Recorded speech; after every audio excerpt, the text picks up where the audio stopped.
I don't know if you saw Klarna, they replaced majority of their staff with AI. That hasn't gone to plan, and now the founder is begging everyone to come back to Klarna. We've got climate deniers that are in the most, pivotal seats in the world. Yeah. We need to do something before things are ultimately get out of control and we can't live here anymore.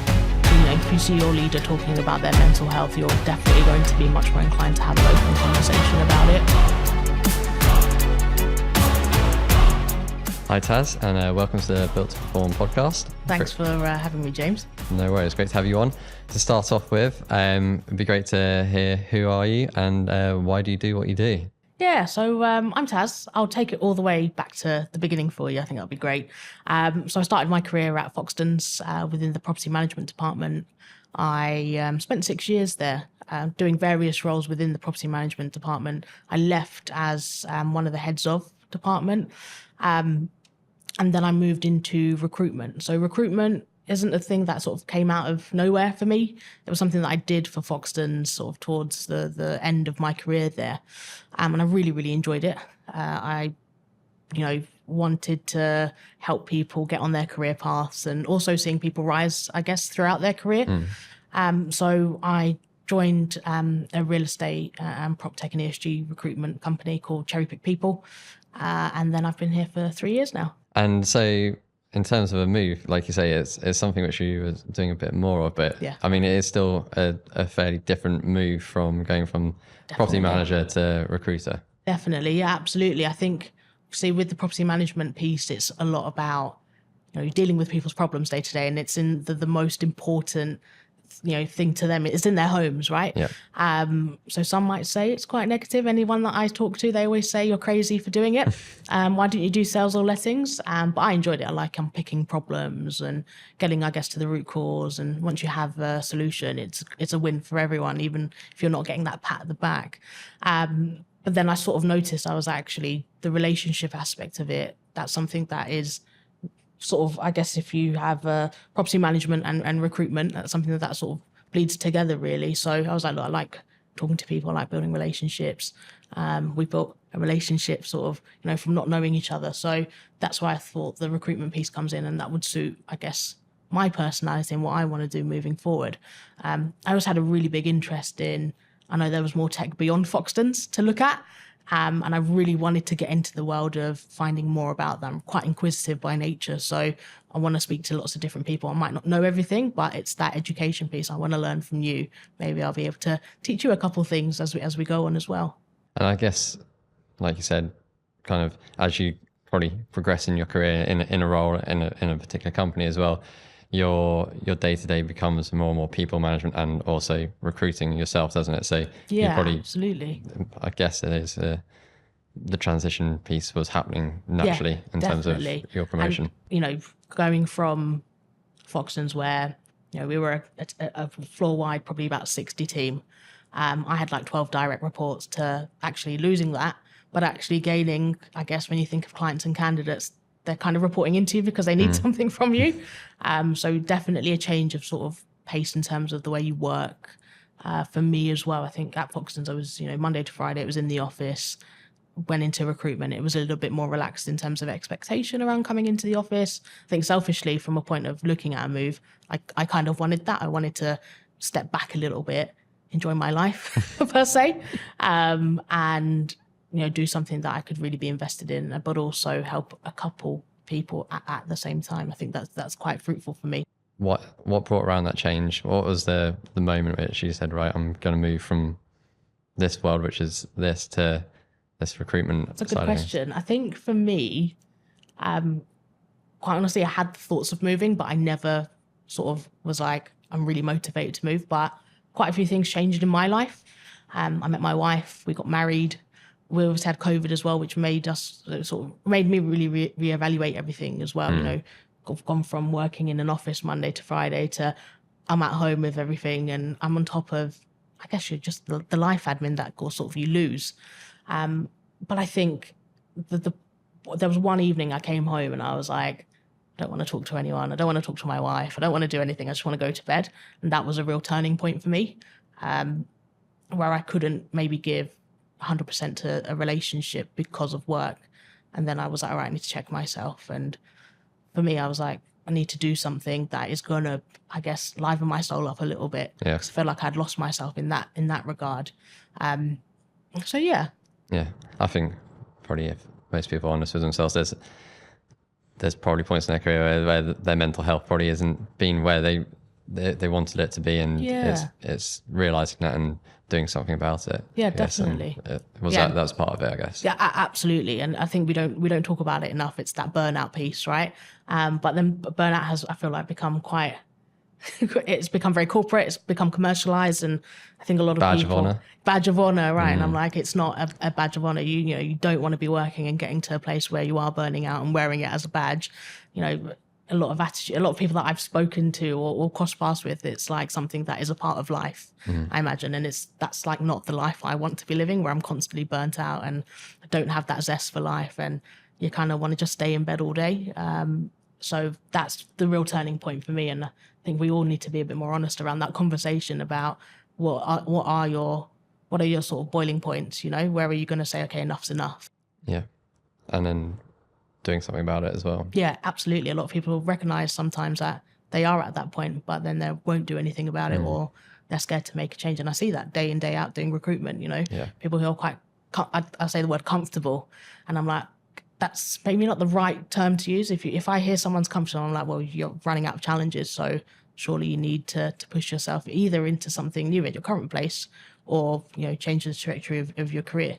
Yeah, and I think that's an interesting point, because as a recruiter, obviously we see you as creating that change, but actually one of the things which you're really quite passionate about as well is actually retention as well. It's not the churn isn't always the helpful thing, right? Yeah, exactly. And for us, I think there's quite a, lots of people have preconceptions about recruiters. It's not we're stealing your staff, or we want to work on and just get fees in, basically. It's, a good recruiter will have a level of care to the candidate, and B, the client.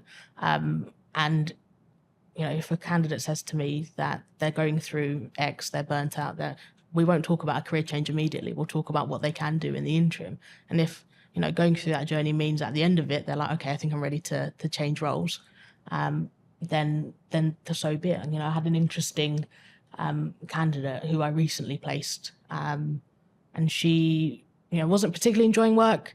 She felt like she was, a lot of people had left. She was like the remaining SDR on the team. Business wasn't going well. There was nothing happening. She felt an obligation to stay, because she was like, if I leave, what will happen to them? And there comes a point where you have to say, well, that isn't your issue. That's not your responsibility. The fact that you're the only one there, the company themselves have to sort of, look at that. And she actually thanked me for that conversation, and she ended up completing the process and getting the job. So sometimes it is, you need that soundboard of someone else, and recruiters can definitely be that soundboard. It's an interesting one, and something which, I'll be honest, I've obviously got my notes here, and hadn't expected us to move on to the mental health side of things, but obviously it is something probably actually you have to deal with. And actually, I think you are a mental health first aider. I am indeed, yeah.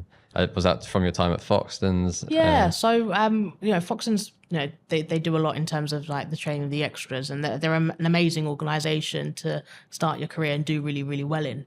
But yeah, got that from Foxtons. That was a really interesting course. It was very much an eye opener. It was an intensive 3-dayer, and it was talking about not so much the obvious signs, but the ones that would go undetected in behaviour. And I just found that gave me an extra layer of, when dealing with people, what to be aware of when I'm speaking to them, or a couple. It's always the insidious comments that you need to sort of check. Yeah.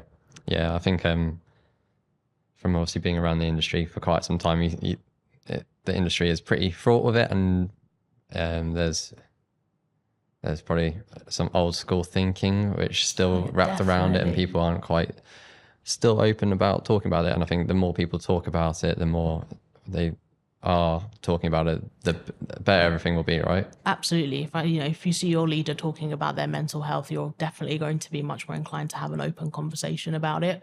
But I think you're right. I think a lot of parts of our industry are quite far behind in that. I didn't expect us to go down go down the mental health. But now it's opening a can of worms. But I think, the more we talk about it, the more we're honest with it. I think it will do everyone some good in talking about your feelings. Yeah, 100%. I mean, for example, like I'm quite open and honest about the fact that I've had anxiety issues in my past, etc. And the amount of people in the industry and outside the industry, but particularly in the industry, and they go, I'm so glad you've spoken about it, because I'm going through the same thing, or I've been through the same thing.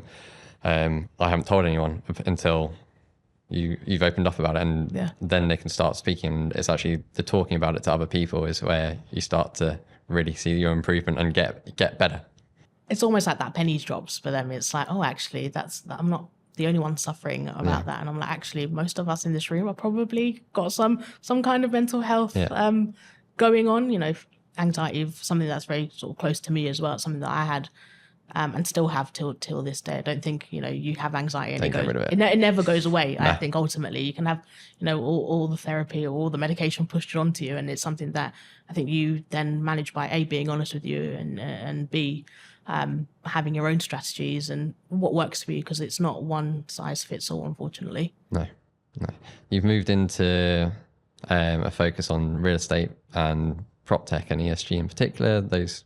I think PropTech and ESG within real estate is kind of your key focus now, isn't it? Yeah, definitely. In terms of the recruiting world. And I know from LinkedIn and other sources, and speaking to yourself, there's a real passion there for this area.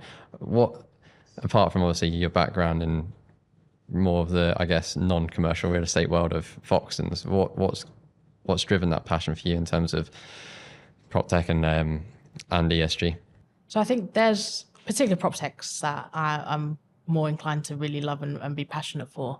I think we're in a real pivotal moment of life and the world where we need technology for good. And real estate, if you think traditionally, that's always something that is ever prevalent in your life, right? Yeah. You're always in some type of building, you're living in a home, you're using an office space. And I think your average person isn't thinking about how those spaces work. But, as you well know, being in this space, that's sometimes when I'm always thinking about those types of things. But for me, I think it's working with businesses that are driving that change and wanting that tech for good piece. That's something that I'm really inclined to get behind. And I think that's really important in this day and age where some things, unfortunately, we're seeing a rollback on in the world, I won't go into, I won't mention anyone particular, but I think it's important. And I think go on. You're not... Are we talking Donald Trump? Oh, we're talking Donald. We're talking Donald Trump. I can't even say his name. Yeah. But I think, if you want to see change and you want to embody that change, you need to advocate it at every point that you can be. So for me, I'm like, well, I work in recruitment. Someone's going to be like, well, you work in recruitment. What can you do? And I'm like, I can work with these businesses to get the right people in to make sure that they're affecting and hitting what their business goals are, essentially. Because if you're not getting the right people in, you're not staying true to your message or your goal is. And a lot of the PropTech businesses, as you've seen, are in the space of sustainability and so on. Because obviously there's a bit of a stigma, I guess, related around PropTech from the history of it. And some people see it as a bit of a dirty word. Some people are trying to move it away. It's like, I guess, the same issues which have happened with ESG and sustainability and the changing of the naming of something, but it's still being the same thing, right? Yeah, but you called it prop for good, which prop for good. No, tech for good. I mean, tech for good. Tech for good, which I really like that. That's something which I hadn't heard before, but I think that's a really interesting way to look at it. So in terms of what changes have you seen in property and technology in terms of recruitment and any trends there which you're seeing? Yeah, so I think the biggest one is we've had it drilled into us from the very beginning of time. It's you need a degree, right? You need a degree to go and get that job that you want to go and do. And more now, I'm seeing that that's not the case, and seeing a lot of businesses do sort of skills-based hiring. So obviously with the rise of AI and so on, I think that's probably the biggest and prevalent in our space. A lot of businesses are looking at people who are upskilled in that area, or have they got particular certifications around, certain things that the business is trying to do. And we're moving less away from you need to be Cambridge or Oxford educated. And I'm not saying that still isn't, you still need to have that, and some hiring people still want that, but I'm a massive fan of I don't think you need a degree personally unless you're either being a doctor, an engineer, or you're doing something quite, sciencey. I think most of the roles in our space, you don't need a degree. I'm a massive fan of not having that, removing that bias away, right? I had someone say to me the other day that, we want someone who's from, one of the top, 10 universities. And I was like, well, why do you want that? Why do you think that that's going to be a good thing? Because I can go get you someone who graduated the top of their grade in Oxford, but what if they join you and they're not very good? And he was like, well, they're going to be good because they've been to Oxford. And I was like, necessarily, I'm prejudging and like you are, but, this person who just went to maybe Goldsmiths, I'm using Goldsmiths as an example because I went to Goldsmiths, but, they may just be as good, but they also might work as hard as well to where they want to be. Or didn't go to university. Didn't. Didn't go to or didn't go to university. Absolutely, yeah. So I'm just like, we can't have those preconceptions. So definitely, I'm pleased for the better. We're moving towards more of a skills-based hiring model.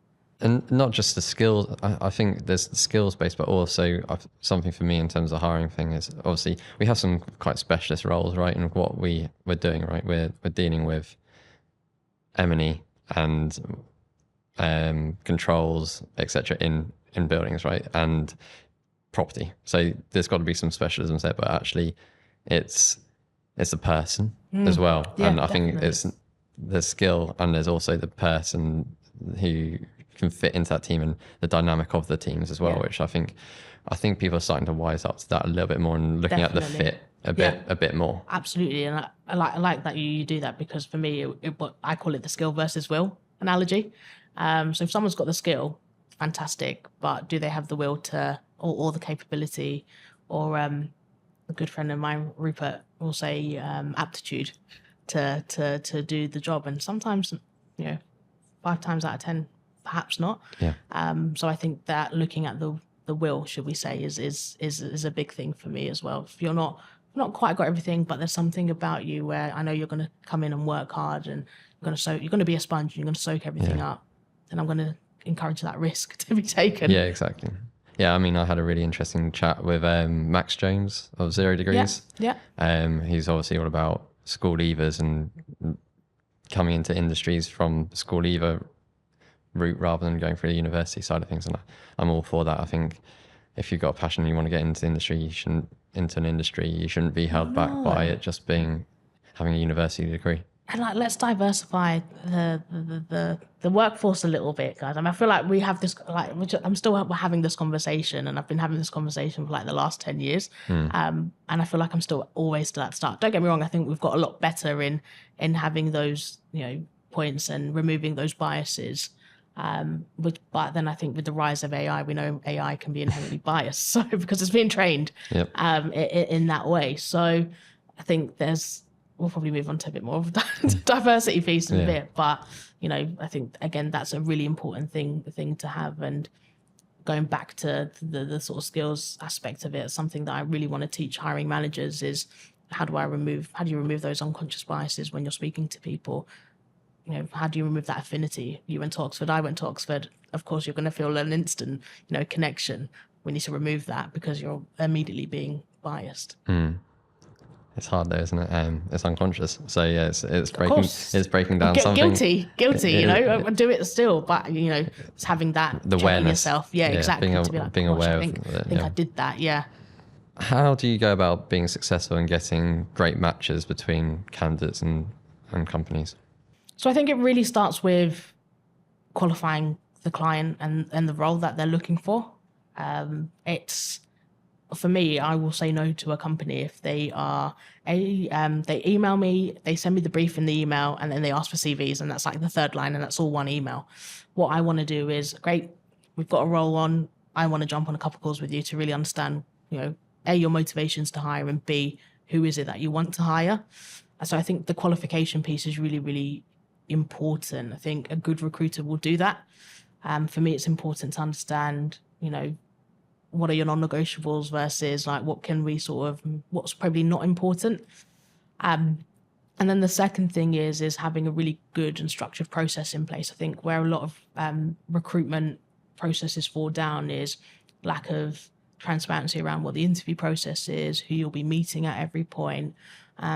And then the overarching thing is time. We've seen time, I say time kills all deals. That is something that it is very prevalent again in recruitment, where, if you're not setting expectations for time, for timescales, then you're going to lose that person that you end up really liking. And then flipping it back over to the candidate, again, it's that qualification piece. It's, what motivates you to move, what motivates you to, what's going to get you really excited. And when you speak, start to build a relationship, you start to know your candidates to be like, I know what's going to get you excited. And it's not going to be maybe this property management role in Northwest London for a single estate agency. I know it's not going to be that, because that's what you're doing. It's going to be something that's going to be a bit shiny, a bit brand new, something that's going to maybe make your skill set a bit diverse. But again, you're not going to get that all from one conversation. It's going to be many conversations in between. So, some recruiters out there are probably going to listen to this and be like, how'd you get anything done? But you can still do all that with speed as well, Yeah. And then, so from your experience in the sector, do you have any insight to companies which you feel are really doing it right?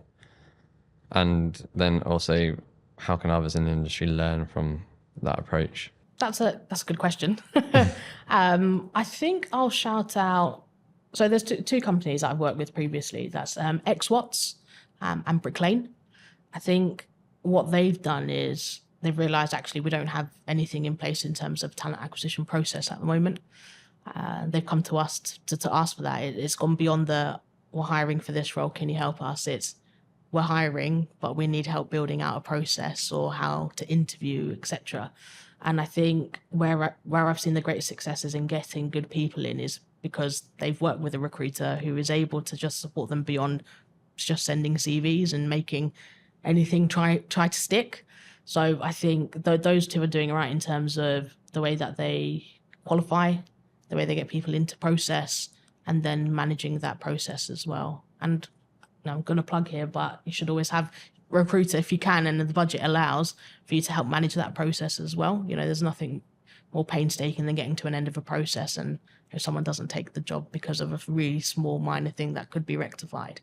In that sense as well, throughout the process, obviously I assume you see the full spectrum of the interview process, and sometimes it might be a single interview and hire, and sometimes you might have some very drawn out yeah, definitely processes. Kind of, is there a Goldilocks, or is it a Goldilocks moment? Is there the perfect way to do it in your view, or that will depend on the role, the company, etc. But yeah, look, 10 interviews over the course of 9 months, for example, I'm sure you'd be like, no, that's there'll be crazy. someone listening to this and they'll realise that that's them. They've been doing that. But look, 10 interviews is excessive. But I agree with you in terms of we need to base it around role. I think the sweet spot for me, and where I've seen like you can turn around a hire in about 4 to 5 weeks, is that 3 to 4 interview process.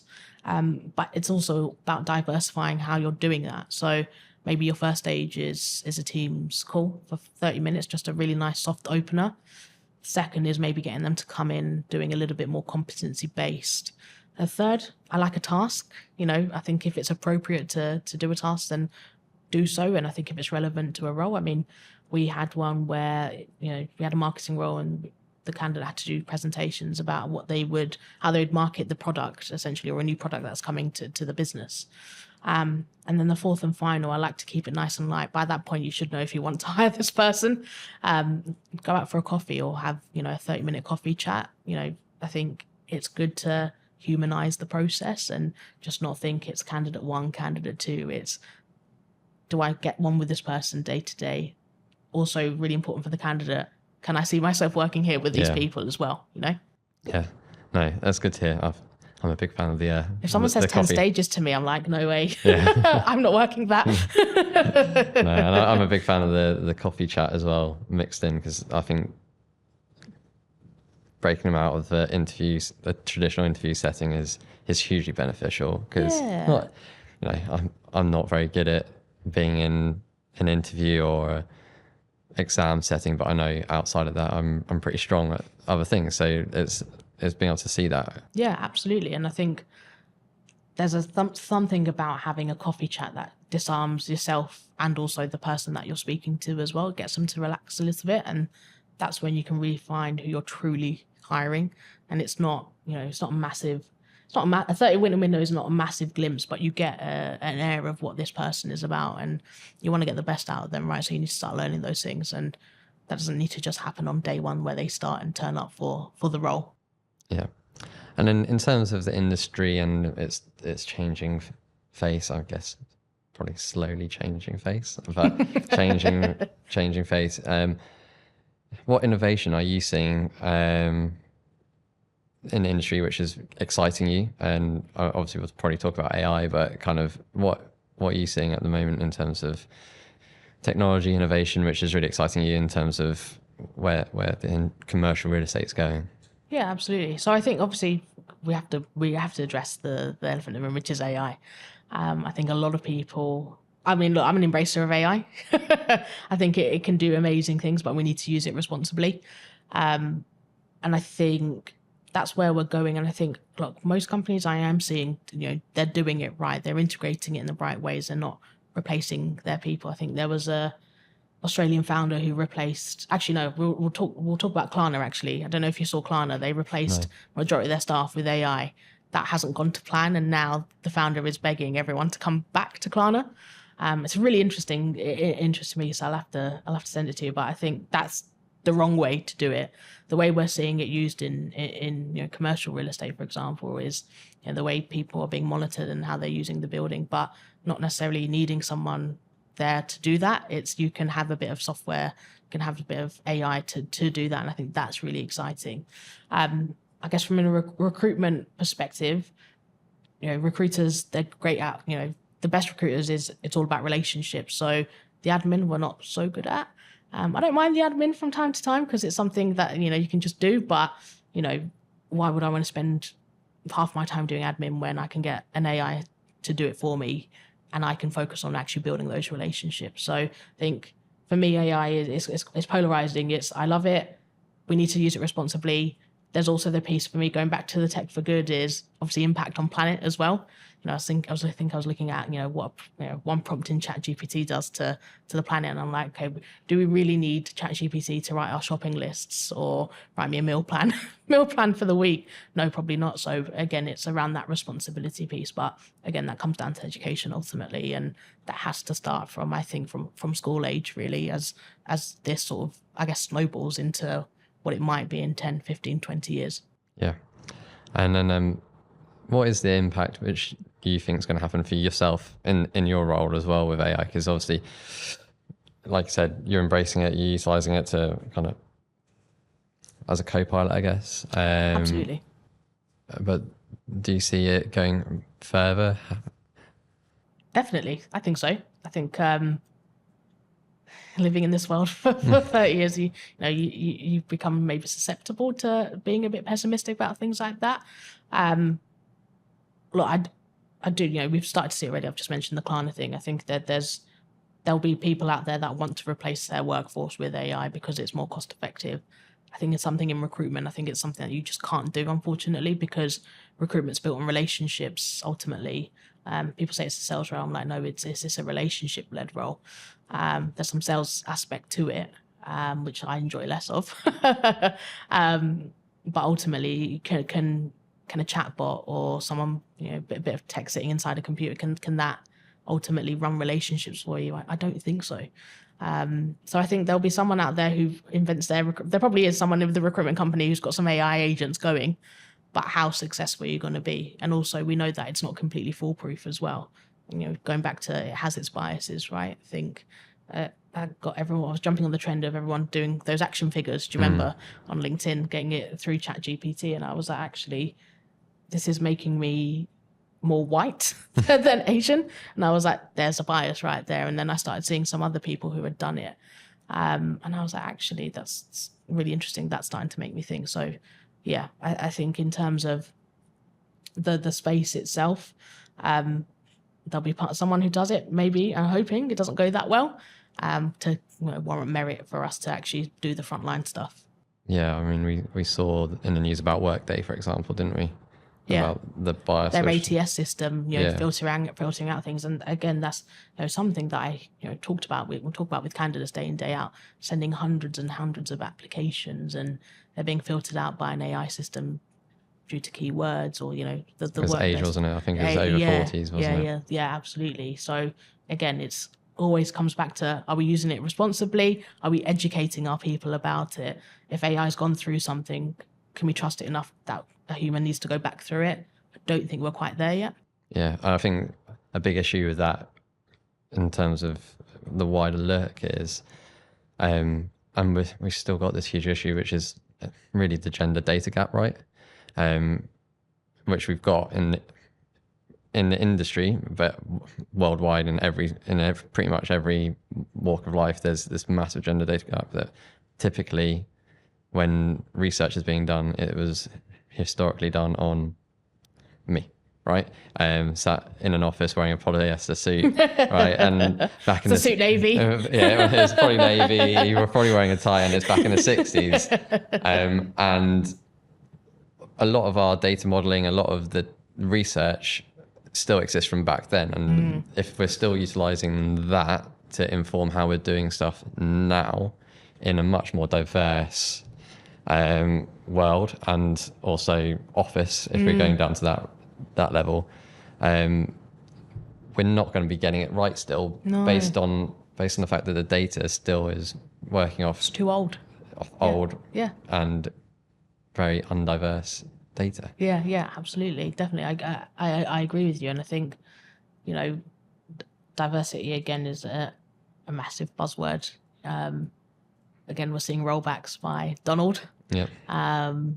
And unfortunately, I think we're in a quite, look, we don't have Donald in the UK, but we've got certain people that are aspiring to be like him. And that is something that's going to be, come the next couple of years, I think, really under threat. And so it's the responsibility of us as allies to be able to really, enforce that, make sure that's being practiced, but also not doing it performatively. I'm not someone who shouts about it constantly. And I probably should, to be fair. I should probably do it a lot more. But where I spot a gap to educate, I will do that now. Whereas maybe if you asked me 5 years ago if I was doing that, I probably wasn't. But I'm much more aware of it now. And it's funny when things sort of go under threat, it kind of prompts you into action. But I think, us as people need to get better at sort of being more proactive, Yeah, and it's that allyship which is going to be so important, right? Yeah, exactly. Not, Pride Month, changing your banners and stuff, to reflect Pride Month. That's amazing. That's great, because 20, 30 years ago that wasn't there. But what else are you doing beyond that, once a year, to support the people that are in your workforce, but also attract that pool of people to your workforce as well? Yeah, and on that, you are obviously the chair of the LGBTQ plus network at Foxtons, weren't you? Yeah, that was great. How did you find this side, especially in, this was not really commercial real estate world, but it was real estate, right? Yeah. So how did you find that? Look, I think it was interesting. I think estate agency is a polarizing topic, I think I was very lucky at Foxtons. I've got nothing bad to say about them. Anyone that sort of gives me the eye twitch when I say Foxtons, I'm like, well, what are you twitching at? Because I had a fantastic 6 years there. And it was a great place for me, start off post-university. It's probably ex-university students who grew up around Clapham and seeing the Mini Coopers. That's probably where you're getting the eye twitch from, isn't it? But absolutely. And look, don't get me wrong, for the first couple of years, I definitely didn't want to tell it. I would sit in an Uber and an Uber driver would ask me, what'd you do? Who'd you work for? And I definitely didn't say who I worked for. But in terms of my career and my time there, I had some fantastic and amazing people that supported me and, wanted me to be in those positions where I could affect change. And we have some really, really great diversity networks. I was part of the LGBTQ plus, but we also had Afro Foxtons and there's an Asian network as well. They've recently started doing the last couple of years, celebrating Ramadan, doing like a really big like breaking your fast meal. So I think Foxtons are definitely one of the leaders in that space in terms of what they're doing. I mean, I'll caveat to say that there can always be more to be done, but I think in a place where people aren't doing as much as they could be, Foxtons is doing it. So for me, taking up that position, it was a no-brainer. There was no politics about it or anything, but everyone was very happy. People wanted me to do that, and We ran some really successful events. We're at Pride every year. We had, and we always wanted to come back to the messaging of how can we do it in real estate. So we had people like Tonic Housing come and give talks, and they talked about their LGBT plus retirement home in Vauxhall, which is amazing. Not a lot of people know about that. Yeah.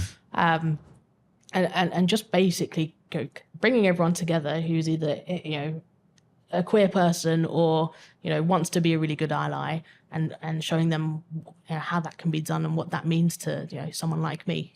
Do you think the industry is generally improving and changing? I don't know enough queer people out in the industry. There are a few pockets of us, I would say, but there's not anyone that's coming up to me to be like, hey, I'm a queer person. What do we do in this industry? Well, we're not doing anything to promote that inclusivity. There are a few events that have been knocking around. They're really still focused around obviously women, which again is still really important for us to do, but there isn't anything specific for queer people or trans people per se. So I think we've still got some work to do around there. So that's something that I definitely want to be taking a bit of a lead on. So if anyone is listening and they want to do that, let me know. But I think, there's still lots to be done. And again, talking about it, I think people don't want to put their foot in it per se, but I'm quite happy and open to field questions. I know not everyone's going to be, but the politest thing to do is always just ask. So moving on to, I guess, the voice part of it, I think it's quite a good segue in that respect, isn't it? LinkedIn. Yes. So love LinkedIn. It's a pretty powerful tool. Absolutely. You have a great personal brand and a very strong presence on LinkedIn as well. Yeah. I mean, thank you. I'd like to think I've got some reach going on. It's definitely important. It's an important tool. A lot of people are either sharing, I guess, the surface stuff of what they're doing day to day. A lot of other people don't like oversharing, which is absolutely fine. But I think in terms of building your own brand and really thinking about yourself beyond your current workplace, that's really important in this day and age. We've seen the impact and rise of social media, right? Everything now is a like and a scroll or a comment away. And I think LinkedIn is thankfully actually one of the nicer places and pockets of the internet to be in right now.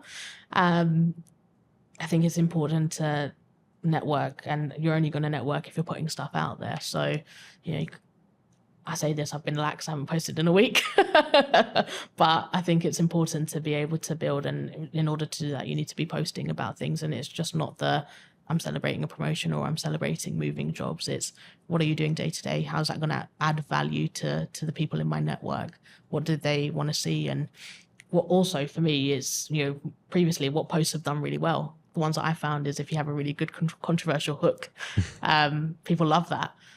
But that's all stuff that, I've had to learn myself. But I know that there's, courses and stuff out there where you can, but I've learned that because I've seen other people on LinkedIn talk about it. Yeah. And you obviously mentioned you hadn't done a post in a week. Consistency is key. I'm going to post today about this, don't worry. Consistency is key. But it is a time commitment, right? And oh gosh, yeah. And it is quite a lot, isn't it? People don't probably take into consideration, and also don't get me started on the ones which you put the most time in tend to be the ones which actually flop the most, right? You get like one like in 2 hours and you're like, I've got to delete that now. No, it is a real time commitment. I will say that. But for me, it's like if I can put an hour or two aside every week to, I guess, draft content. Look, I'm not posting things that are changing the world or changing the landscape of LinkedIn. I'm not like a top 1% contributor or anything by that means, but 1 to 2 hours a week where I can really brainstorm what kind of messages I want to sort of bring out. Is it something that I want to talk about the roles that I'm recruiting for? Or is it something that's happened to me? For me, I'm always a massive fan, and I think know this, is posting about my unwinding time, because I think that's really important. And again, it's getting that conversation going around looking after your well-being, right? Physically or mentally. It's taking a pause, think LinkedIn, again, we can be quite crowded in terms of what you're seeing and what's being farmed and what your algorithm's also bringing up. So Wake up at 3 a.m. Wake up at 3 a.m. and I became a billionaire by 11 a.m. Yeah. And I was like, no, that's that's really great for that person. But you don't have to be doing that. Or, took an ice bath at 5 a.m. There was that guy that went viral for his morning routine. I don't know if you saw it, but woke up and he would have all these things done for him, and he'd take it, splash his face with ice and stuff. I'm like, you don't have to be doing that. That's not the benchmark for being successful in this society. It's hopefully getting the honest stuff out, and I think people see through that to a degree, and that's why it becomes viral. But that's also probably helping their brand a little bit. But absolutely, I think the big thing at the moment is spotting if something's being AI generated, and I'm like, if they want to AI generate a post, like just let them, it's fine. And also there's people out there who might be dyslexic, or like me, I'm not dyslexic, but I'm not that eloquent. And Neither. I can't sometimes in writing and words get across what I want to get across. So utilizing it as help to generate what you actually want to convey is really useful. Tool. Yeah, absolutely. But utilizing it just constantly, I guess, is not that helpful either. But I mean, utilizing it in the right way there shouldn't have any shame about that, and we shouldn't be shaming people about it either. If someone's got a long dash in their paragraph, I spoke to them. Just delete those long dashes, though. Just delete them, yeah. I spoke to someone the other day and they were like, I've used long dashes before ChatGPT. And I was like, is that true? Or is that... But, I was like, I've seen proof of it as well from a colleague, actually. He definitely does utilize how do you even long dash? I don't even know how to do that. Yeah. But yeah, I'm totally of the opinion, if you're utilizing it and you're on it, what's the harm? What's the harm? Exactly. You've got to start somewhere, right? It might be quite a daunting journey. It's horribly daunting. Yeah, definitely. I've been able to use, I've had LinkedIn for ages, but only when I started recruitment, I was like, actually, it's a very powerful tool in recruitment to build connections and get seen by the people that you want to be seen by. But it is very daunting, and as you said, time consuming as well. So you need to make sure that you're not being wrapped up in the day to day. You don't need to be on LinkedIn constantly or smashing out content. You can just have a bit of time in the week, plan what you want to put out there, because also that's really important, and then leave it at that, and not constantly doom scroll and look at it and everyone's doing better than me and I'm not waking up and having an ice bath at 5 a.m. We can leave that at the door, Mm-hmm. Although I wouldn't mind waking up and having that. But... Yeah, well, I mean, look, I've never. Have you had a nice bath? Yeah. Have you? Yeah, I do the cold shower. I think I've come to the wrong podcast. Yeah. So, what are candidates and employees really looking for in 2025 from a job, would you say? So seeing a bit of a flip now. A lot of people, I think historically, the hybrid working has always been a contender for causing the most, I guess, talk around it.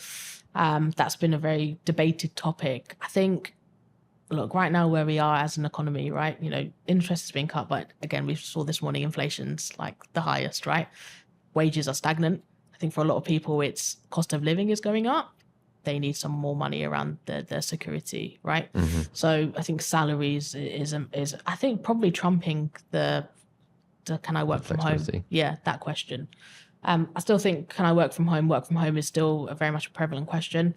Other things that I've seen are what benefits am I getting? Am I getting healthcare? Pension has come up a lot recently, so a lot of people are thinking about pension contributions. Are they just doing what they're required to do legally, or am I getting a bit more? And then other things, I think one newer trend I'm seeing is what about my professional development? More and more companies are allocating budgets for professional development. I've got a company at the moment who are offering about £1,000 a year, to spend however they want, obviously relating to role. So again, those are the questions that I'm facing. But I think the top two would be the salaries and the working from home piece, which I don't think that's going to go away anytime soon. So big picture, why do you think change in commercial real estate is required, and why is it so important? So I think we need to get better at how we use buildings, and it's not just all about building brand new buildings and making them work. It's how are we retrofitting? Like, I think I'm a massive fan of retrofitting. I think it's really, really interesting. It's how am I going to take this old building to repurpose it without it costing millions, billions of pounds, or taking years to do. That's one thing. Another aspect goes into how are we using buildings, when our world of work is changing. We're not in the office constantly Monday to Friday anymore. It's, are we doing the responsible things when the building is empty, or when there's no one in, or if you see that you've got a co-working space and only 2 people have booked in, what provisions are we making to make sure that we're not using as much as electricity or the water, or are we shutting off part of the building? And with an example of that is I live right by the TK Maxx head office in Watford. I think they're in mostly Monday to Thursday, and Friday they're not in. They shut the entire building down, lights off, everything, nothing's operating. And I think that's really cool, because you do see a lot of buildings empty with the lights on, with things that don't have to be on, but they do a full shutdown, nothing is on, and they own quite a significant portion of, I call it the business park, but they are across all their buildings. So I think that's a really small step, right, to someone. So I think if we all started doing that, that would equal big gains. And really interesting that they do that. So for me, it's, again, responsible, using our brains. What piece of tech can we integrate tech where we're like, actually, we know that Tuesdays isn't busy, so let's shut part of the buildings down. And I know some companies are doing that already. Yeah. And then I'd like to close off with the final question, which is, does commercial real estate need evolution or revolution? I feel like we've had the evolution, maybe a revolution. Yeah. Just to be a bit controversial, but Nice. Revolution, because I think, look, we can always do better. Evolution, that's great, and we should always be, we shouldn't say this is the one idea that we're going to have and that's it. That's something that should ever be evolving. But I think there needs to be a point where we're like actually doing things the same way we've been doing for the last 50 to 100 years isn't working. Again, we're at a pivotal point where we've got climate deniers that are in the most pivotal seats in the world. We need to do something before things are ultimately get out of control, and we can't live here anymore. But that's a whole can of worms I feel like I'm about to open, and I'm not opening them because I'll start to sound crazy. On that note, thank you so much for joining me today. No, thank you for having me. Brilliant chat. Thank you. Yeah, really interesting, and loved hearing kind of your whole passion for the real estate industry and building the relationships, and specifically PropTech and how we can utilize it for better. Yeah, we've covered a lot of diverse ground, and some of it which I wasn't really expecting to cover. So it is a great chat. So thank you so much for joining me, and really interesting. So Thanks, thank James. you. Thank you.